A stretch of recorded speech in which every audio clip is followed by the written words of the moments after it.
Dari sisi menterinya, wakil menterinya, dirjennya, eselon 2, eselon 3-nya, kok mereka seperti lemas.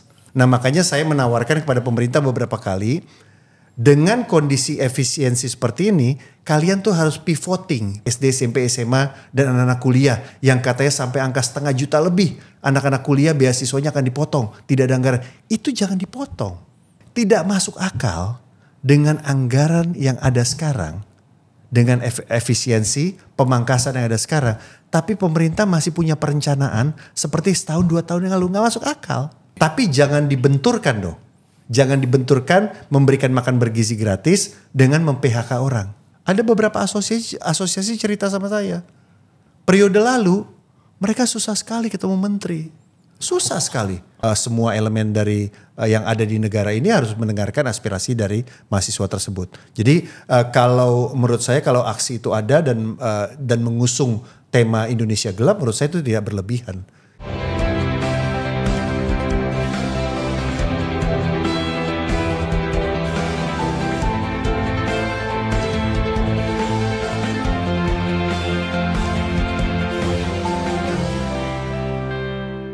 Jumpa lagi di podcast Keadilan TV. Iya. Nah, ini spesial di sini Bang. Iya. Langsung dari perdana nih, gedung DPR, gedung Dewan. Iya. Gimana rasanya Bang Arif? Saya baru pertama kali sini nih. Ini kalau nggak diajak Bang Putra kita nggak bakal kesini nih. Langsung kenalin ya. Dan spesial podcast kali ini kita berkesempatan untuk diskusi secara mendalam isu-isu terkini bersama anggota DPR Komisi 7 dari fraksi PD Perjuangan, Bang Putra Nababan. Halo Ya, Bang. apa kabar Jerry, Arif? Sehat? Terima kasih ya Bang, sehat. Sehat, merdeka. Merdeka. Merdeka. Abang lagi viral loh Bang. Membela. Viral. Membela apa ya? Abang senior dulu di dunia jurnalis. Iya. Ini terkait langsung aja Bang izin Inpres nomor 1 2025 yang belum 2 bulan berjalan tapi udah ada impact gejala-gejala seperti kayak keresahan, gejolak di masyarakat. Ya. Nah, pertanyaan sederhana dulu, bagaimana sih Bang melihat Inpres 1 2025 yang dikeluarkan Prabowo ini tentang efisiensi anggaran secara komprehensif Bang? Ya. Kalau saya lihat sih memang sepertinya tujuannya itu baik ya. Tujuannya itu baik dari pemerintah sekarang. Bapak Presiden ingin agar terjadi efisiensi. Yeah. Meskipun narasi di awalnya itu disampaikan pemangkasan gitu kan ya. Pemangkasan tapi efisiensi. Dan perlu diingat kalau kita bicara efisiensi itu artinya kita mengubah strategi tapi tidak mengubah target. Iya. Tidak merubah output dan tidak mengubah outcome. Iya. Oke. Dampak dan pengaruhnya tidak mengubah. Tapi kita lebih efisien dalam bergerak. Saya di sektor swasta waktu kerja sebagai wartawan banyak kok melakukan efisiensi. Tapi tujuannya agar terjadi lompatan. Gitu kan ya. Terjadi lompatan dan supaya juga di sisi bisnis profitnya juga lebih banyak lagi. Gitu kan, dengan kita efisien, profitnya lebih banyak lagi, terus juga kita lebih ramping dan kita bisa lebih cepat. Target tercapai, dampak dan pengaruhnya juga ada. Baik. Gitu ya. Jadi tapi saya melihat dari mitra-mitra kita di Komisi 7 gitu ya. Ini tanggapannya berbeda. Iya. Dari sisi menterinya, wakil menterinya, dirjennya, eselon 2, eselon 3-nya, kok mereka seperti lemas. Mereka seperti tanpa daya. Mereka seperti frustrasi gitu kan ya. Oke. Nah jadi tidak tahu harus bagaimana menghadapi efisien ini. Mungkin mereka belum bisa menerjemahkan efisiensi itu dalam bentuk action. Yeah. Dalam bentuk program kerja. Efisien dalam bentuk program kerja itu seperti apa. Dan ada juga yang mengatakan mungkin kayak seperti mitra kita yang merupakan birokrat senior. Baik. Gitu ya. Ini belum pernah terjadi selama saya menjadi ASN, selama saya menjadi birokrat. Efisiensi belum pernah terjadi. Loh kita bicara waktu itu kita bicara tentang efisiensi ketika pandemi COVID-19, itu waktu itu hanya dibintangi saja anggarannya, artinya bisa balik lagi. Ya kan, artinya itu dana cadangan. Jadi waktu itu ketika pandemi COVID-19 kan saya di Komisi 10, mitra dengan Kementerian Pendidikan, Pariwisata, Olahraga dan lain sebagainya, Perpustakaan Nasional. Waktu itu anggarannya itu dibintangi. Artinya apa? Artinya sewaktu-waktu kalau anggaran semester 1 sudah digunakan, itu bintangnya bisa dicabut, itu bisa digunakan lagi. Artinya dana itu di save, diamankan untuk sewaktu-waktu kebutuhan penderita pandemi COVID-19 ataupun kebutuhan tindakan-tindakan lain gitu loh. Jadi mereka itu sepertinya kalau saya lihat dari mitra-mitra kita pemerintah itu terutama di level pelaksana gitu ya, mereka sepertinya tidak siap dengan ini. Apakah memang saya berpikir apakah tidak disosialisasikan dengan baik gitu ya? Karena terus terang kalau kita bicara efektivitas, kita bicara efisiensi, itu memang harus diomongin, harus disosialisasikan, harus ada internalisasi dari seluruh jajaran. Jadi jangan hanya kepalanya saja, tapi leher, badan, tangan, kaki, sampai jari-jari di kaki itu harus siap semuanya. Ya kan? Ini kan sepertinya bicara efisiensi di atas, tapi ternyata yang di bawah nggak siap gitu. Yang bahkan level atasnya, level menengah, level bawahnya tidak siap gitu. Tidak siap menerjemahkan efisiensi ini seperti apa gitu loh. Tapi kalau menurut Bang Putra kayak banyak politisi lain juga menganggap bahwa ya ini menteri-menteri, menko-menko semua lah ya itu dituntut untuk berpikir taktis sesuai target ya karena Pak Prabowo pernah bilang satu peluru satu musuh gitu. Makanya benar-benar dipotong banyak banget gitu. Saya nggak ada masalah dengan man to man marking ya. Satu peluru satu musuh saya nggak ada masalah dengan itu. Menurut saya bahwa pemerintah menjadi target itu penting gitu kan ya. Menjadi target itu penting. Seperti yang saya sampaikan di swasta kita biasa kok kayak gitu. Ya, di luar pemerintahan kita biasa dengan target seperti itu.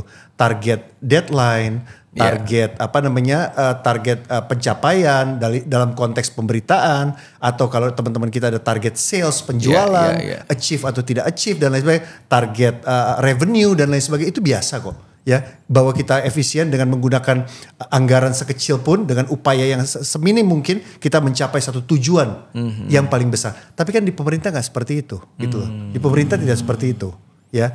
Nah, kita mau pemerintah punya semangat yang seperti itu.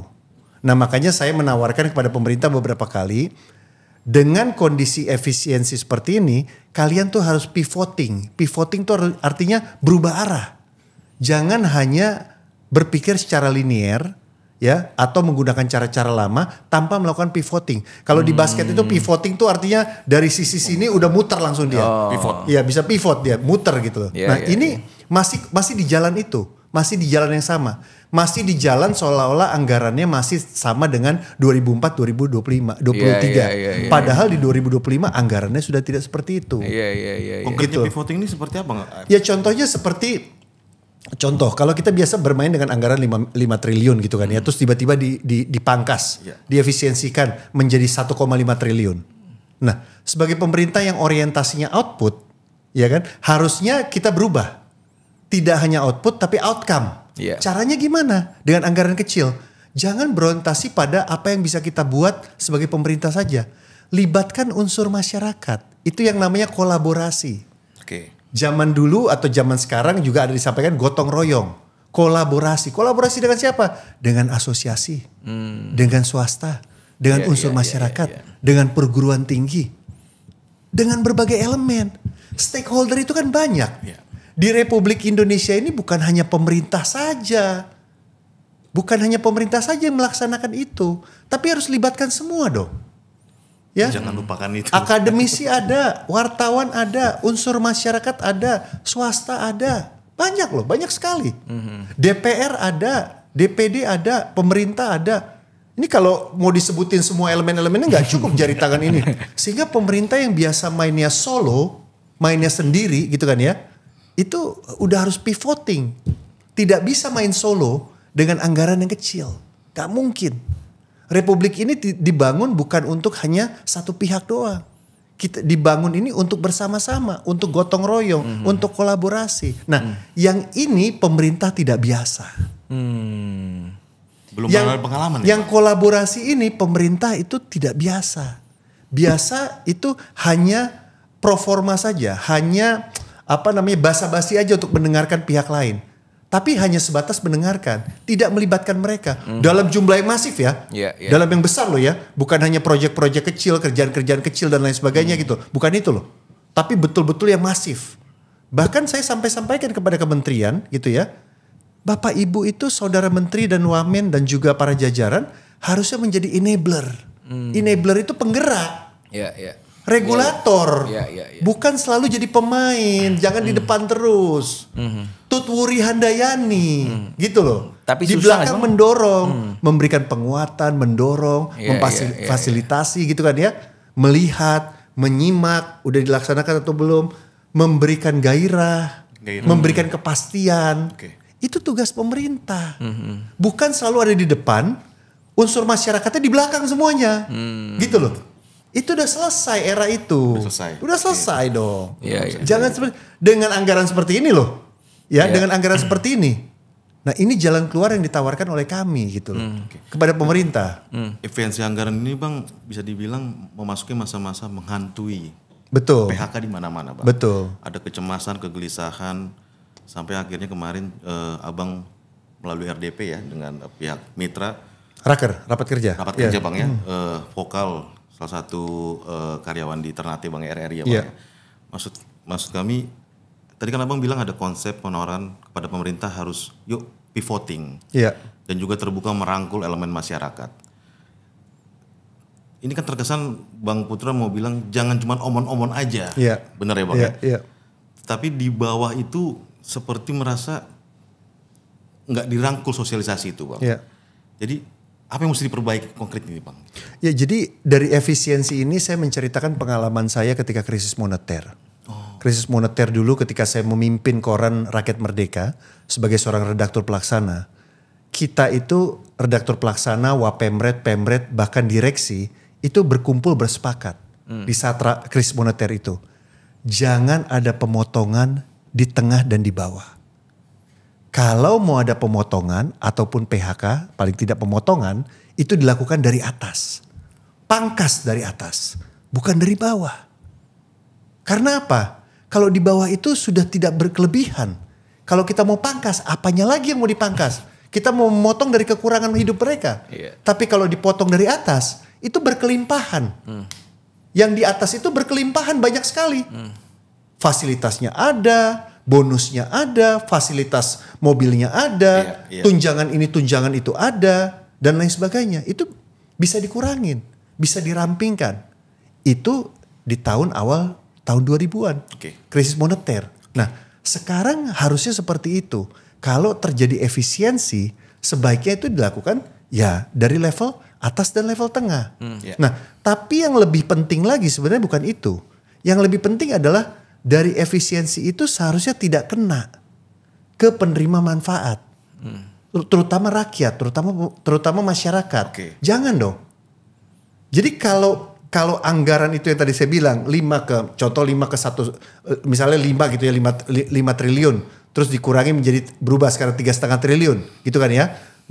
Itu tetap anggaran dari karyawan dari PNS, baik itu kontrak maupun tetap, non kontrak dan lain sebagainya seperti TVRI RI Antara, itu jangan dipotong. Karena mereka itu ada di garda terdepan untuk memberitakan hal-hal yang dilakukan oleh negara ini. Gitu ya. Nah, begitu juga dengan contohnya yang sekarang lagi ramai itu kan adalah beasiswa untuk madrasah. Yeah. Gitu kan ya. Oke. Terus beasiswa untuk anak-anak SD, SMP, SMA dan anak-anak kuliah yang katanya sampai angka 500 juta lebih. Anak-anak kuliah beasiswanya akan dipotong, tidak ada anggaran. Itu jangan dipotong. Jadi yang terkena langsung untuk level menengah ke bawah dan masyarakat itu tidak boleh dipotong atas nama efisiensi. Efektif, efisiensi nggak bisa, nggak seperti itu, gitu loh. Nah, solusi yang saya tawarkan adalah kolaborasi. Pemerintah pivoting, pemerintah menjadi enabler, pemerintah menjadi penggerak.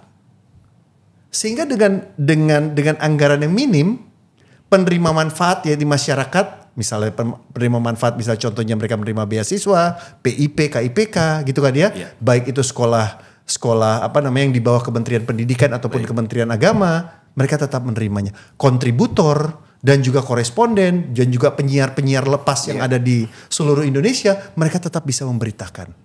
Lalu bagaimana cara supaya dengan anggaran yang minim kita tetap bisa bergerak? Yaitu tadi, pemerintah harus mengubah. Jangan hanya selalu berpikir linier bahwa orientasinya output 1, 2, 3, 4, 5. Tidak.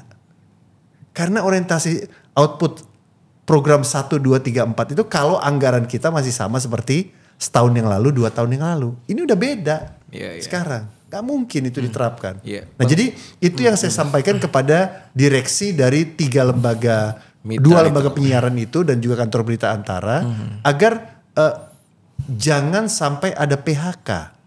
Gitu loh. Dari efisiensi ini jangan berujung pada PHK. Tapi justru efisiensi ini lebih kepada perampingan operasional dan melibatkan masyarakat. Loh, jurnalisme warga itu ditemukan kapan? Itu sudah lama. Saya sejak di Metro TV waktu itu di awal tahun 2012-an gitu ya. 2010, 11, 12 udah rame jurnalisme warga. Artinya melibatkan warga untuk menyampaikan fakta-fakta yang terjadi di lapangan. Dan juga perampingan terkait dengan efisiensi bagaimana seorang wartawan bisa membawa kamera, bisa menulis. Saya pernah lo merasakan.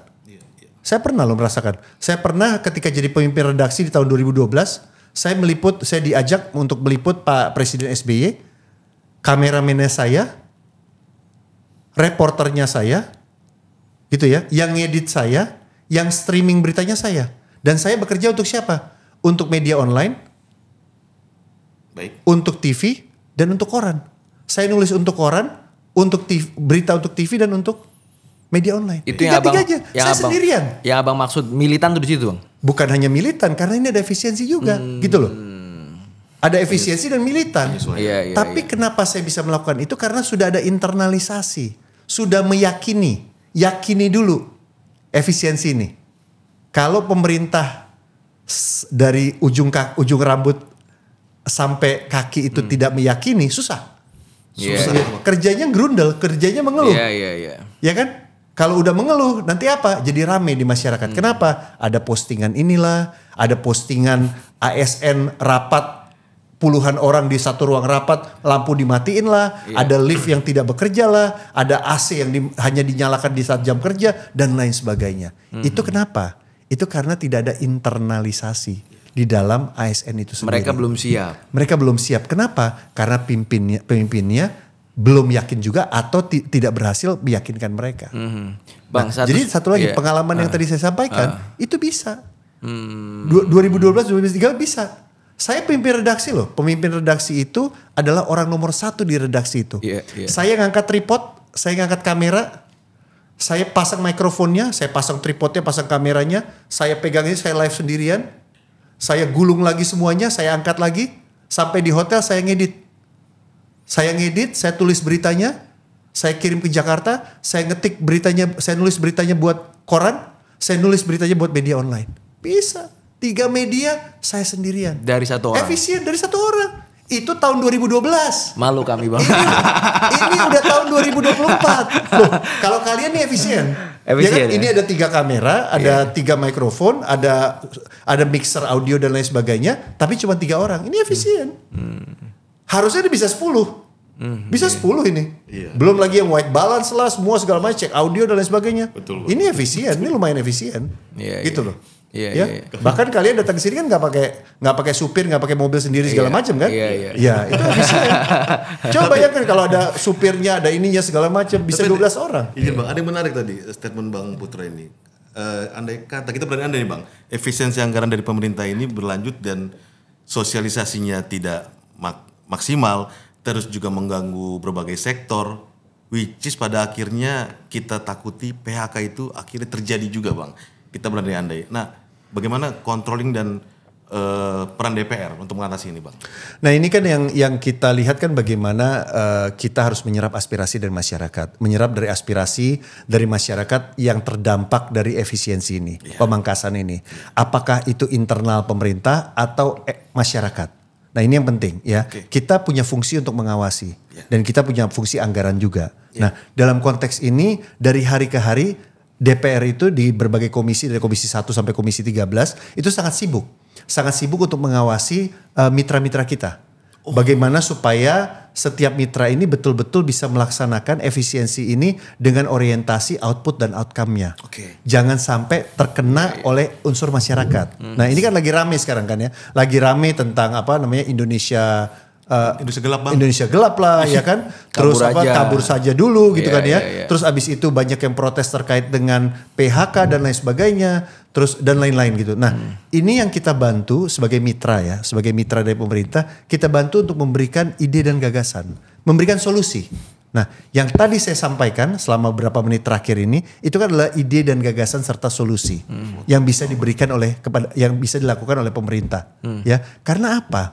Tidak masuk akal dengan anggaran yang ada sekarang, dengan efisiensi pemangkasan yang ada sekarang, tapi pemerintah masih punya perencanaan seperti setahun 2 tahun yang lalu. Nggak masuk akal. Memaksakan itu nggak masuk akal. Akhirnya apa yang terjadi? Akhirnya mereka akan melakukan pemangkasan yang tidak perlu dan membahayakan perjalanan dari pemerintahan ini. Baik. Gitu loh. Baik. Ya. Kinerja kementerian nanti terganggu juga bang. Sangat terganggu kalau mereka masih mengandalkan cara-cara lama. Cara-cara setahun, 2 tahun, 3 tahun yang lalu itu akan terganggu. Narasi di masyarakat itu keras menyebutkan efisiensi anggaran ini karena program MBG.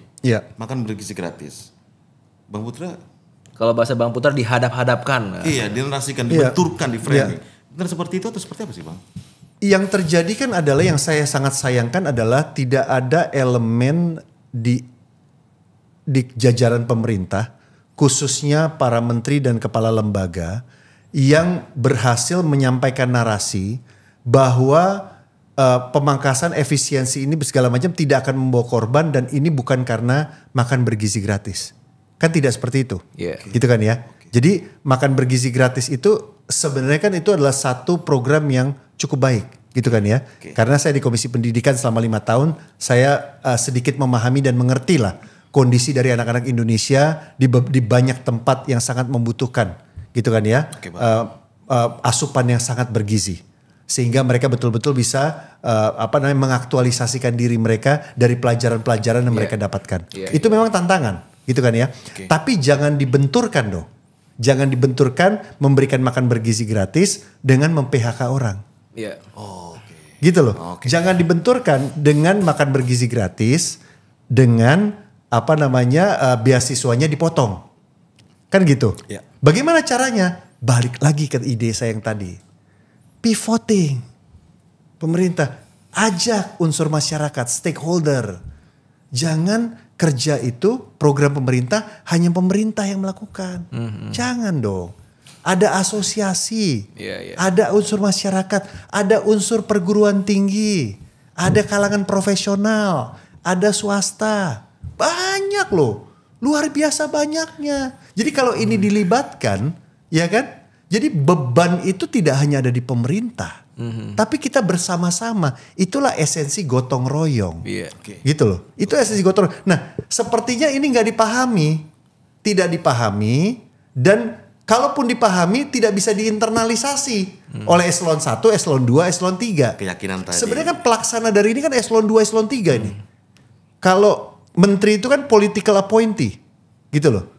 Dirjen juga sebenarnya political appointee. Tapi yang paling mengerti dan penggerak ini semua adalah 2 dan 3. Eselon 2 dan 3, para direktur. Ini. Nah, kalau para direktur itu tidak pivoting dan mereka masih enggan, masih kewalahan akan terus kewalahan. Nah, saya punya cerita juga. Contohnya, ketika saya masuk ke Komisi 7, ada beberapa asosiasi cerita sama saya. Periode lalu, mereka susah sekali ketemu menteri. Susah sekali. 5 tahun mereka coba menyurati menteri. Akhirnya ketemu baru hampir di akhir masa jabatan. Nah, ini kan satu ketidakyakinan bahwa unsur masyarakat, unsur asosiasi itu bisa membantu. Tapi maunya sendiri. Nah, sekarang dipangkas jadi efisien, jadi efisien, bingung. Bagaimana saya menyelesaikan program ini? Iya kan? Itu yang terjadi sekarang. Bang, tentu akhirnya efisiensi ini kan ngefek juga ke DPR bang ya. Ke anggota gitu bang. Iya betul. Biasanya misalkan contoh lah kalau Bang Jerry jadi anggota dewan bermitra dengan pendidikan misalkan ngasih lah beasiswa ke masyarakat 50 orang sekarang cuma 2 itu ngaruh begitu bang impactnya ya. Kalau saya melihatnya bukan ngaruh ke tapi ngaruh ke masyarakatnya, berpengaruh ke konstituen kita. gitu kan ya. Iya. Program aspirasi, program manfaat. Betul. Yang harus diterima konstituen, diterima masyarakat, tidak diterima oleh mereka. Nah, ini yang sebenarnya tidak boleh. Ya. Iya. Gitu, tidak boleh. Harusnya program bantuan kepada masyarakat tetap jalan. Gitu loh. Sama seperti waktu pas krisis moneter saya di koran, kita bersepakat jangan yang menengah dan bawah yang dipangkas. Pangkas dari atas. Nah, analoginya dalam pemerintah atasnya tuh apa? Ini bukan bahas menteri atau wamen dan segala macam. Atas itu adalah kementeriannya. Jangan dong masyarakat yang kena, kementeriannya tidak. Harusnya dipangkas dari kementeriannya. Pangkas itu artinya apa? Pangkas itu apa? Ya itu tadi yang saya sampaikan. Libatkan masyarakat, way of thinkingnya, ada perubahan paradigma. Yang paling penting di awal tuh internalisasi. Internalisasi dulu. Keyakinan tadi. Iya, jangan langsung kayak naik mobil ngeng gitu loh. Nggak cek dulu olinya gimana, airnya gimana, stick shiftnya gimana. Karena kan kadang-kadang mobil tertentu kan shiftnya kan ada di kanan, bukan di sini otomatisnya gitu loh. Iya kan? Iya. Jadi dicek dulu, internalisasi dulu gitu loh. Izin Bang, ini soal semangat gotong royong, rangkulan elemen berbagai masyarakat demi memaksimalkan sebuah program. Izin berbagi pesimis Bang, minta tanggapannya. Tempo hari kan Presiden kita Prabowo di hari ulang tahun Partai Gerindra menyebutkan banyak pengamat-pengamat intelektual yang bilang kabinet gemuk. Maaf Bang, keluar ucapan yang mungkin saya pribadi bilang kurang elok. Dasmu katanya. Apakah sebagai Presiden Prabowo menurut Bang Putra dan mungkin teman-teman DPR layak nih seorang presiden bicara seperti ini Bang? Itu kan gaya ya, itu gaya ya. Artinya itu gaya yang memang Pak Prabowo itu konsisten dengan gaya kayak gitu. Ya, artinya Pak Prabowo yang menyampaikan apa adanya ya tentang pemikiran-pemikiran dia. Tapi bukan di situ masalahnya. Masalahnya adalah implementasinya. Implementasinya. Memang di Indonesia ini kita perlu teladan, gitu kan ya. Yang ada di tengah, yang di bawah selalu ngeliat ke atas. Teladannya seperti apa? Iya pasti. Ya kan? Kita bicara efisiensi, yang di atas menunjukkan keteladanan atau tidak. Dalam perilakunya sehari-hari, dalam sikap geraknya, tindak tanduknya. Mereka pimpinan kita yang ada di atas efisien tidak? Gitu kan ya? Kalau Anda menyuruh saya efisien, pimpinan efisien juga dong. Iya, itulah keteladanan. Iya, nggak usah duluan. Tapi sama-sama. Tidak usah duluan efisien, itu terlalu ideal lah. Tapi sama-sama dong efisiennya, ya sama-sama. Jadi kalau Ibu Mega menyampaikan satu rampak barisan, gitu kan ya, satu kesatuan semuanya, ya. Artinya ada internalisasi. Jadi kalau mulut kita menyampaikan efisien, dari ujung rambut sampai ujung kaki kita efisien juga. Antara kata gitu dan loh. perbuatan. Ya, satu kata dengan perbuatan. Nah, ini yang dilihat. Ini yang dilihat oleh para birokrat, para ASN. Kalau menterinya itu seperti Baharudin Lopa yang saya kenal, saya yakin internalisasinya gampang. Kalau saya lihat menterinya itu seperti Pak Lopa yang sangat sederhana, gitu ya. Saya waktu itu liputan Pak Baharudin Lopa, saya terkenang betul dengan beliau, bagaimana kesederhanaan beliau, ya. Saya rasa itu internalisasinya lebih cepat. Karena pimpinannya seperti itu. Di jajaran menteri sekarang bagaimana Bang lihat? Ya kita lihat. Kan teladan itu belum ada. Teladan tentang efisiensi belum ada dari mereka. Gitu kan kita belum lihat ada keteladanan seperti itu gitu loh. Kalau mereka seperti Pak Hugeng mungkin ya. Saya gak terlalu kenal Pak Hugeng tapi saya baca banyak tentang Pak Hugeng. Bagaimana Pak Hugeng itu seorang yang sangat efisien gitu kan ya. Bahkan saya mendengar dari ayah saya terkait dengan Pak Yusuf. Jenderal M. Yusuf, ya itu begitu efisien, ya begitu sederhana. Saya rasa internalisasinya jauh lebih mudah, jauh lebih mudah. Orang yang sederhana, efisien menyampaikan kepada jajarannya, wah lebih gampang, lebih gampang. Bang Putra juga cukup vokal di raker kemarin. Ya sudah saatnya mungkin pemimpin-pemimpin naik kendaraan umum saja. Ya itu kan satu contoh, satu kiasan gitu kan ya. Banyak cara yang bisa kita lakukan. Artinya kalau kondisi Jakarta sekarang ini untuk kita bergerak cepat kan tidak memungkinkan, ya kan? Tapi sebagai satu kiasan, sebagai salah satu contoh, banyak kok yang bisa kita lakukan. Ya, kita bekerja efektif aja tuh efisien loh, efisien loh, ya. Bahkan rapat sambil berdiri pun cepat, tak ambil keputusan, jangan lebih dari 30 menit. Ya, langsung. Apa masalahnya? apa saran segala macam, apa solusinya, putuskan, bergerak. Dalam 24 jam laporkan ke saya. Itu salah satu efisiensi juga. Tidak harus duduk, terus ada snack, ada minum, rapat, pakai PowerPoint, paparan, tidak harus seperti itu. Diperbanyak rapat-rapat yang efisien, mengambil keputusan, langsung dimonef, langsung dilaksanakan lagi. Kan begitu. Ya jadi efisien itu bukan hanya sekedar tiba-tiba kita pakai baju sederhana lah, terus tiba-tiba kita kelihatan lebih santai dan lain, bukan itu. Ya, efisiensi itu cara kerja, cara pandang, cara kerja, way of life jangan-jangan. Gitu loh. Ya, jangan-jangan itu cara hidup. Untuk kita lebih efisien seperti apa? Anggota dewan tuh kan nggak kepotong, Bang ya? Kena potong, ada pemotongan. Yang saya baca kemarin diberitakan ada pemotongan juga. Ya kita juga harus bersama-sama lah, gitu. Terima kasih sudah diwakilkan pertanyaan. Bang Putra tadi nyebutin, sekarang Komisi 1 sampai Komisi 13 sedang sibuk-sibuknya. Dalam artian mengontrol implementasi biar nggak salah sasaran.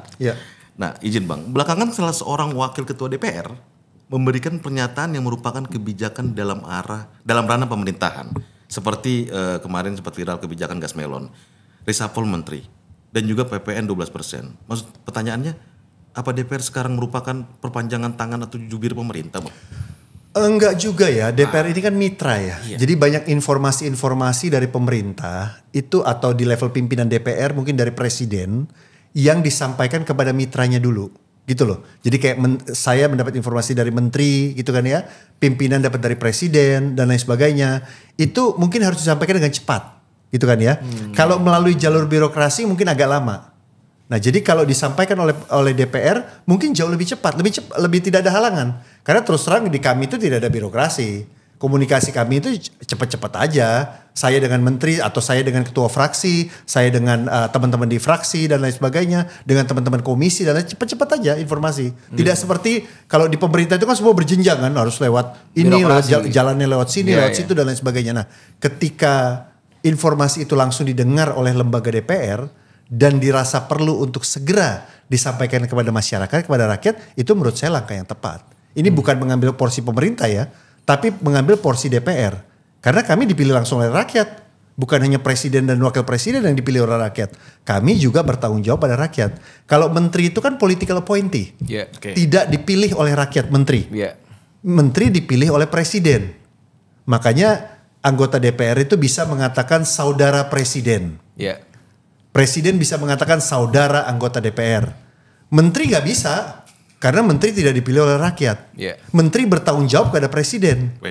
Kami bertanggung jawab pada rakyat. Jadi ketika tadi pertanyaan dari Jerry mengatakan, kok DPR terkesan mengambil porsi pemerintah? Menurut saya tidak. Tidak Bang ya? Karena kita punya tanggung jawab pada konstituensi kita. Waktu disumpah janji seperti itu. Bersumpah berjanji bertanggung jawab atas konstituensi kita. Jadi begitu kita dapat informasi langsung kita sampaikan ke masyarakat. Itu wajar-wajar aja. Itu. Ini terakhir Bang, biar akhirnya pemerintah itu nggak gugup dan gagap ya. Yang akhirnya tetap jadi korbannya adalah masyarakat. Jangan sampai masyarakat jadi korban. Iya. Pada kenyataannya akhirnya jadi korban hari ini kan. Yang merasakan imbasnya justru orang-orang di bawah gitu ya. Gimana Bang? Paling tidak di level apa yang bisa saya lakukan, terutama ada beberapa hal yang sudah kita laksanakan. Terutama saya dengan teman-teman di komisi. Nah seperti yang kemarin dalam rapat kerja dengan lembaga penyiaran, itu kan saya mendapat pesan dari banyak sekali teman-teman di RRI dan TVRI gitu kan ya. Kita menyuarakan dan akhirnya itu juga mengajak teman-teman di komisi dari berbagai fraksi untuk menyuarakan dan jadi kesepakatan antara lembaga penyiaran dengan komisi. Kesepakatannya apa? Tidak ada PHK, tidak ada pengurangan dari tunjangan mereka, honor mereka dan lain-lain. Nah itu yang bisa DPR lakukan. Nah yang dikhawatirkan tadi oleh Arief, saya rasa dilakukan juga di komisi-komisi lain. Sehingga beban hidup dari masyarakat yang saat ini sudah cukup berat itu tidak terjadi lagi. Nah itulah fungsi DPR. Nah saya sudah mencoba untuk mengeksersis itu, melakukan itu semampu saya di komisi ini dan ternyata berhasil. Gitu kan ya, ternyata berhasil. Nah kita sekarang adalah membutuhkan kemampuan dari eksekutif. ya, baik itu kepala lembaga, gitu kan ya, atau menteri dan lain sebagainya serta jajarannya untuk jangan menjadikan efisiensi ini sebagai sesuatu yang membawa masyarakat jadi cemas. Iya. Ini bukan mimpi buruk lah. Atau kehilangan pekerjaan, jangan. Ya Kan? Jangan sampai kita memberikan makan kepada anak-anak Indonesia tapi kita mem-PHK orang tuanya. Gitu kan ya. Kan kita ingin anaknya makan siang dan malamnya dia bertemu dengan orang tuanya dengan wajah yang tersenyum, efektif, happy gitu kan ya. Happy dan mereka bersemangat. Gitu loh. Ini tujuannya gitu. Nah, makanya kita bilang saya mengajak pihak eksekutif baik mitra, lembaga dan lain sebagainya, terutama eselon 1 2 3, mereka ayo dong pivoting dong. Ya. Jangan jalannya hanya begini, kalau perlu putar 180 derajat. Putar 180 derajat. Lihat dari sisi lain. Lalu setelah berputar mau ngapain? Setelah berputar berkolaborasi. Sebagai enabler. Enabler itu apa? Penggerak. Sebagai penggerak. Kalau udah penggerak Pak, tujuannya bukan saya yang melakukan program ini. Kita sama-sama yang melakukan program 1, 2, 3, 4. Bukan saya pribadi. Gotong royong bersama-sama menyelesaikan program-program yang dibebankan oleh pemerintah. Itu yang menjadi solusi menurut saya. Terakhir Bang, izin. Ini terakhir kedua. Enggak, saya pernah kayak gitu juga. Enggak sama Barack Obama, waktu wawancara Presiden Barack Obama saya kayak gitu juga. Ya, saya pakai istilah the very last question. Mr. President, ya kan? The very last question, ya kan? Presiden Obama udah sampai geleng-geleng palanya kan. Ini kan teman-teman kita mahasiswa lagi memperjuangkan nih Bang. Aspirasi masyarakat lewat tajuk Indonesia Gelap. Bisa dibilang ini mungkin reaksi atau dari kemarahan yang kita hindari terus menjadi ledakan bom waktu. Izin Bang Putra sebagai anggota Dewan bisa sampaikan ke teman-teman mahasiswa dan juga kita rakyat harus seperti apa kondisi situasi terkait saat ini Bang? Ya saya pribadi sangat mengapresiasi keprihatinan dan aksi yang dilakukan mahasiswa ya dimanapun lah, bukan hanya di Jakarta tapi di berbagai tempat. Saya rasa sudah sangat tepat gitu ya mahasiswa menyuarakan kegelisahannya, terutama kegelisahan rakyat yang disuarakan oleh teman-teman mahasiswa. Menurut saya juga kalangan kampus juga harus menyuarakan apa yang menjadi keprihatinan mereka. Nah, hal-hal seperti ini tidak boleh disumbat. Inilah esensi dari demokrasi. Nah, inilah esensi dari kolaborasi itu. Pemerintah juga jangan sampai melihat ini sebagai ancaman. Tapi ini harus dijadikan cermin bahwa yang terjadi bahwa apa yang mereka rencanakan belum tentu sesuai dengan yang mereka harapkan yang terjadi di masyarakat. Nah, ini kan aksi mahasiswa ini kan juga pernah kita lihat waktu itu ketika rancangan undang-undang pilkada disahkan. Ya kan, nah mahasiswa demo di mana-mana sampai pintu DPR jebol dan lain sebagainya. Dan kita berterima kasih sama mahasiswa yang menyuarakan itu. Dan menurut saya pemerintah, DPR dan semua elemen dari yang ada di negara ini harus mendengarkan aspirasi dari mahasiswa tersebut. Jadi kalau menurut saya kalau aksi itu ada dan mengusung tema Indonesia Gelap, menurut saya itu tidak berlebihan, gitu ya. Tidak berlebihan. Artinya itulah mahasiswa. Gitu ya, dan mahasiswa seringkali sangat peka gitu ya, sangat peka dengan apa yang terjadi di masyarakat karena mereka hidup dengan masyarakat, orang tua mereka juga adalah masyarakat, mereka juga setiap hari ada di tengah-tengah masyarakat. Nah kita ini juga sebenarnya di DPR ini kita juga bergaul dengan konstituen kita, tapi kan kita punya channel lain, cara lain untuk memperjuangkan. Nah dari waktu ke waktu ya suara mahasiswa itu sangat kita dengarkan, gitu kan ya, sangat kita dengarkan dan dari waktu ke waktu terbukti kok. Apa yang dikhawatirkan, apa yang terjadi di masyarakat memang inline. Sejalan dengan apa yang diperjuangkan oleh mahasiswa. Jadi tentunya ya kita mengucapkan terima kasih kepada adik-adik mahasiswa di dalam perjuangannya. Ini nggak ada kaitannya dengan politik, tapi sebagai wartawan lama 25 tahun jadi wartawan, saya banyak sekali meliput aksi demo mahasiswa, aksi demo elemen masyarakat ya.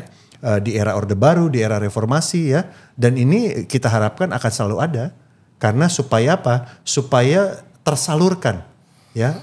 Kegelisahan masyarakat, kegamangan, penderitaan masyarakat itu tersalurkan oleh suara-suara dari mahasiswa. Saya rasa itu yang paling penting ya dalam alam demokrasi kita ini. Oke. Bang Putra, Yes. terima kasih banyak luar biasa atas Terima kasih. paparannya dan Iya. juga konsep-konsepnya. Ini mudah-mudahan lanjut episode selanjutnya nih dengan Bang Putra.